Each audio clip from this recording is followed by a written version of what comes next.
Nah, sebelum nonton video ini,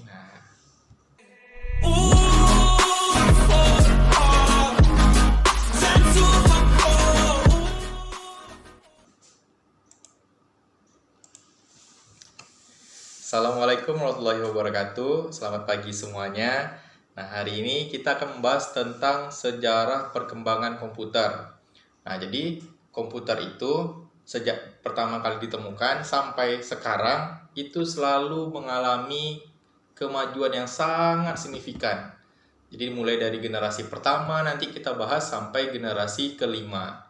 Nah, jangan lupa untuk nonton video ini sampai selesai biar nanti dapat materinya secara full, dan jangan lupa ditulis. Jadi kalau nanti ada yang kurang paham, tanya aja di komen.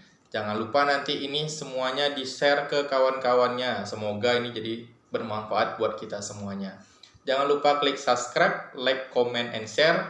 Dan sekarang silahkan siapkan alat-alat tulisnya dan nonton videonya sampai selesai biar nanti dapat materinya secara full. Oke, terima kasih. Silakan siapkan alat-alat tulisnya. Nah, udah dipersiapkan alat tulisnya? Kalau udah, kita mulai ya. Oke, kita akan membahas tentang sejarah perkembangan komputer. Nah, jadi komputer itu sejak pertama kali ditemukan sampai sekarang itu selalu mengalami perubahan-perubahan yang sangat signifikan. Oke. Satu lagi, jangan lupa di follow Instagramnya, namanya adalah @icang di sini. Jangan lupa di follow ya. Oke. Nah, perkembangan komputer. Asal-usul komputer itu diawali sejak abad ke-6 sebelum Masehi di Cina dan di beberapa kawasan Mediterania di masa Yunani dan Romawi kuno.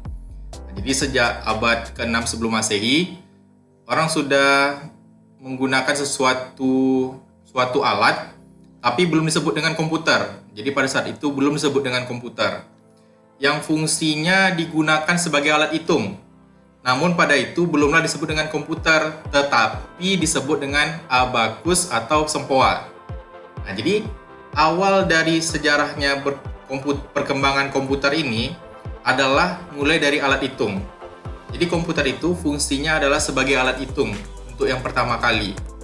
Nah, nama alatnya adalah sempoa. Bahkan sampai sekarang kita masih menggunakan sempoa sebagai salah satu alat hitung.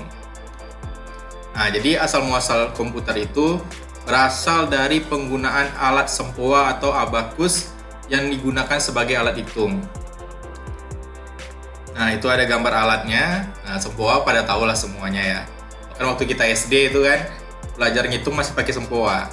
Namun berkembangnya zaman, maka komputer itu dibagi di dalam 5 fase atau 5 generasi perkembangan komputer. Apa saja generasinya? Nah, tonton sampai habis. Jangan lupa klik subscribe, like, comment, and share, serta di-share link ini ke grup WA atau ke grup kawan-kawannya agar semakin bermanfaat bagi semuanya. Oke, kita lanjut ya. Nah, jadi ada 5 fase atau 5 generasi perkembangan komputer. Yang pertama disebut dengan generasi tabung, yakni sekitar tahun 1946 sampai 1959. Nah, pada generasi pertama ini, komputer diciptakan dengan tabung vakum sebagai komponen utamanya. Tabung vakum itu kayak monitor atau TV yang ada tabung di belakangnya. Jadi kalau TV-TV yang jadul, sombong amat, itu layar di depan terus ada tabung di belakangnya. Nah, itu yang tabung vakum itu. Nah, komputer yang pertama kali itu menggunakan sistem tabung. Beratnya hampir 30 ton. Tetapi ini tidak efisien karena membutuhkan daya listrik yang besar serta panas yang berlebih. Jadi cepat panas dia. Nah, contoh komputer generasi pertama itu namanya ENIAC. Ciri-cirinya adalah yang pertama, prosesnya kurang cepat. Yang kedua, daya simpannya kecil. Yang ketiga, suhunya cepat panas sehingga membutuhkan banyak pendingin. Nah, yang keempat, ukuran hardware-nya sangat besar sehingga membutuhkan ruang yang luas. Nah, dapat dilihat gambarnya, itu adalah gambar komputer generasi pertama. Hampir satu ruangan besarnya, dan itu proses datanya sangat lambat. Nah, di generasi pertama, komputer juga masih digunakan sebagai alat hitung.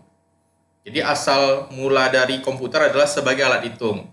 Yang pertama pakai sempoa, hitung secara manual.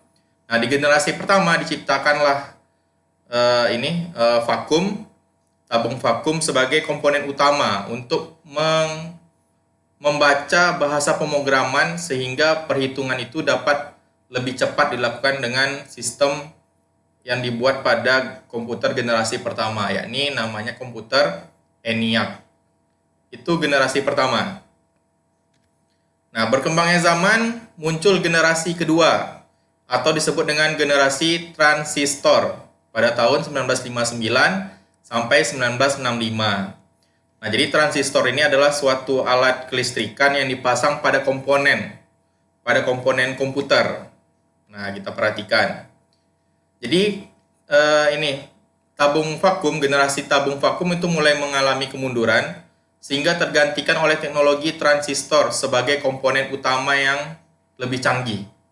Mulai digunakan sekitar tahun 1959 hingga tahun 1965. Nah, kelebihannya yang pertama ukurannya lebih kecil. Yang kedua tidak terlalu panas. Dan yang ketiga tingkat kegagalannya lebih rendah dibandingkan dengan komputer generasi pertama. Contoh komputer generasi kedua adalah IBM 1401 dan UNIVAC ketiga. Nah, ciri-cirinya yang pertama lebih cepat prosesnya. Yang kedua mengembangkan magnetic core storage sebagai memori utama. Jadi nyimpannya kalau generasi pertama belum bisa nyimpan data, kalau generasi kedua sudah mulai bisa menyimpan data. Storage itu maksudnya adalah media penyimpanan. Nah, ini adalah gambarnya. Lebih ramping ketimbang generasi pertama yang besar satu ruangan. Nah, di generasi kedua masih besar tapi tidak sebesar dari generasi pertama. Nah, ini yang generasi kedua. Kita lanjut ke generasi ketiga. Generasi ketiga atau generasi IC, yakni ditemukannya sebuah komponen yang disebut dengan integrated circuit. Nah, kalau kita pernah bongkar misalnya setrikaan atau bongkar radio atau bongkar TV di rumah, maka kita akan lihat ada kayak persegi 4 atau persegi panjang yang di situ ada sirkuitnya. Di situ ada transistor, dioda dan segala macam alat kelistrikannya. Nah, yang papan persegi panjang itulah yang disebut dengan integrated circuit. Jadi semuanya dibuat di dalam satu komponen yang terintegrasi semuanya. Nah, kelebihannya itu adalah lebih cepat dan lebih efisien. Lebih cepat di sini maksudnya lebih cepat dalam menghitung data.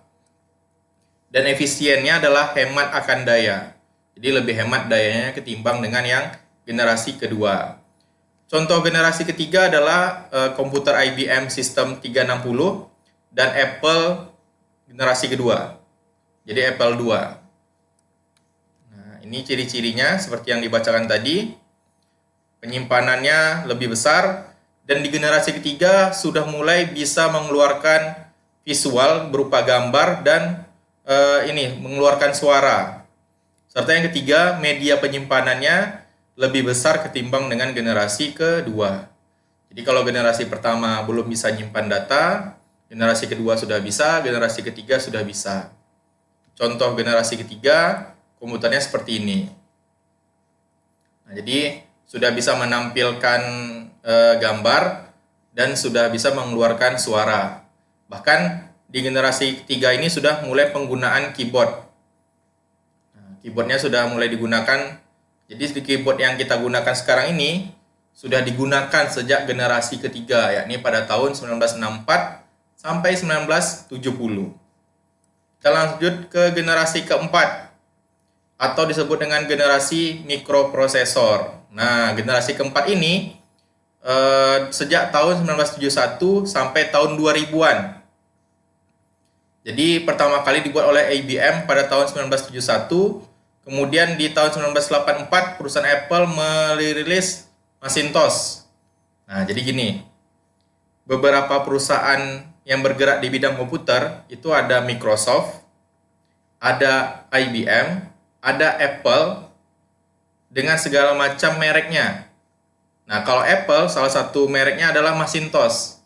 Nah, kalau Microsoft, salah satu mereknya adalah Windows yang kita sering pakai. Windows 7, Windows XP, sekarang udah Windows 10. Nah, perkembangan komputer memasuki masa yang sangat canggih itu pada generasi keempat. Generasi keempat inilah mulai lahirnya juga internet. Jadi semakin berkembangnya internet, maka semakin berkembang pula lah generasi-generasi komputer. Bahkan di generasi keempat ini, bentuk komputernya sudah sangat mirip dengan komputer yang kita pakai saat ini. Sudah ada CPU, sudah ada monitor, sudah ada keyboardnya, udah ada speaker, udah ada mouse. Jadi di generasi keempat sudah lengkap komponen-komponen komputer itu seperti yang kita pakai sekarang ini. Ciri-cirinya lebih mudah dibawa kemana-mana karena dia lebih kecil ukurannya dan penyimpanannya juga lebih besar daripada generasi pertama, kedua, ketiga, dan yang paling canggih adalah komputer generasi ke-5 atau disebut dengan generasi Artificial Intelligence atau sering juga dibilang orang dengan generasi AI, Artificial Intelligence.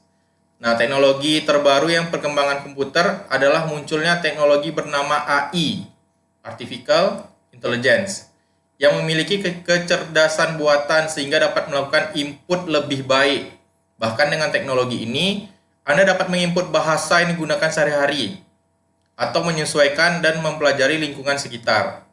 Nah, jadi kalau kita lihat komputer yang canggih sekarang, yang generasi kelima, itu sudah bisa mengenali bahasa-bahasa yang bahasa sehari-hari kita, bahasa manusia. Nah, kalau generasi pertama sampai keempat, dia masih hanya kenal bahasa mesin, sedangkan komputer generasi kelima, itu sudah bisa mengenali bahasa kita sehari-hari. Komputer generasi kelima, itu dikembangkan oleh Intel dan Microsoft yang diperkasai oleh Bill Gates, yang merupakan pionir dari standar hardware dan software di seluruh dunia. Nah, pasti tahu kan siapa ini Bill Gates? Kalau belum tahu nanti googling siapa Bill Gates. Contoh komputer generasi kelima itu diawali dengan masa Intel Pentium i3. Jadi prosesornya Intel Pentium i3. Prosesor itu maksudnya adalah otak dari komputer itu. Dimulai dengan prosesor Intel i3, prosesor Intel i5, dan i7. Nah, ini sekarang yang komputer generasi kelima. Jadi dari generasi pertama, kedua, ketiga, keempat, dan kelima itu selalu mengalami perubahan yang sangat signifikan. Bahkan kita tidak tahu apakah nanti ada generasi ke-6, kita belum tahu. Hingga saat ini perkembangan komputer masih sampai pada fase generasi kelima, yakni generasi Artificial Intelligence atau kecerdasan buatan. Nah, jangan lupa klik subscribe, like, comment, and share. Nanti kalau ada pertanyaan, tanya aja di bawah. Oke, terima kasih. Nah, gimana? Udah ditonton sampai selesai penjelasannya tadi? Kalau belum, sebaiknya tonton penjelasannya mulai dari penjelasan generasi pertama sampai generasi kelima. Jadi perkembangan komputer itu diawali dengan generasi pertama, nama komputernya ENIAC, dan sekarang sedang berkembang di fase kelima atau generasi AI, Artificial Intelligence. Nah, jadi dari generasi pertama sampai kelima itu terus ada mengalami kemajuan yang sangat signifikan. Oke, nanti kalau ada pertanyaan komen aja. Kedepannya kita akan bahas tentang komponen utama dari sebuah komputer.